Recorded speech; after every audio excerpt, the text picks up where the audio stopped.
My dad and my mom, they started out in Brooklyn Tabernacle Choir. That's where I was born. I was born in New York.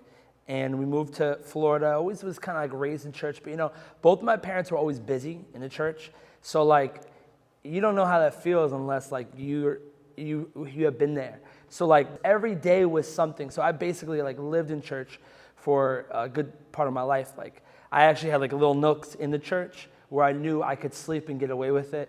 And I got plugged into a really cool local church. Bounced around from some churches just to find my own place. I really encourage people to find their own groove when it comes to church. Right around 5 years, my pastor had a moral failure.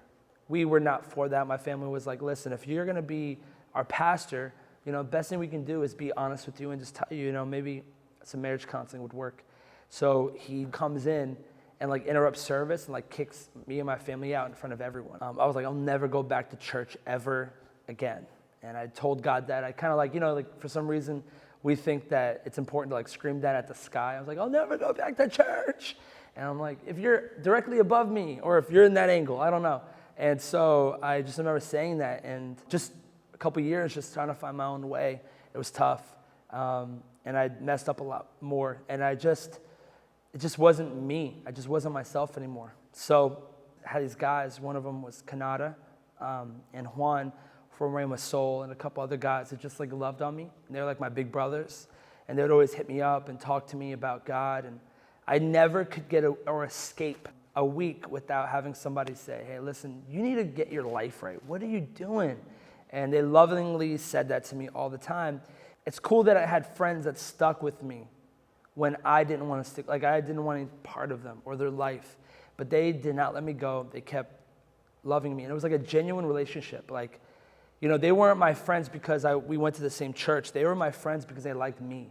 And it helped me find my way to come back to the church and come back to God. I always feel like my perspective of God's different. Like I left, I came back, it's like this whole thing. But that was my journey. And, I don't think there's one way to do a journey or have a journey. And so for me, that was mine. And from there, we started Social Club. We wanted to have a band that was basically honest and real with people. And so even the idea of the name Social Club Misfits is, in New York, there's these clubs called Social Club.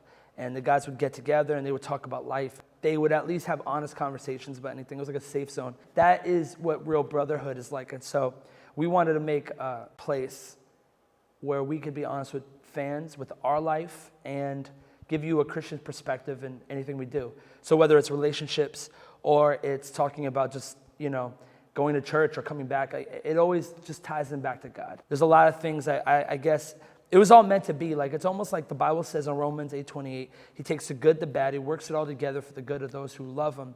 He really took all the good things I learned in church, all the bad things, and like just kind of remade me. I kind of like just got destroyed and got rebuilt back up the right way, a genuine way.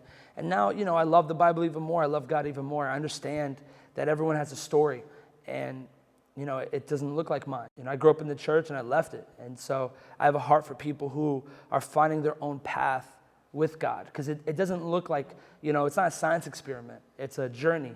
And so having people teach me that in my own situation, I could never do this journey alone. And so I needed people to come around me and say, like, we're for you, and bring out the best back in me.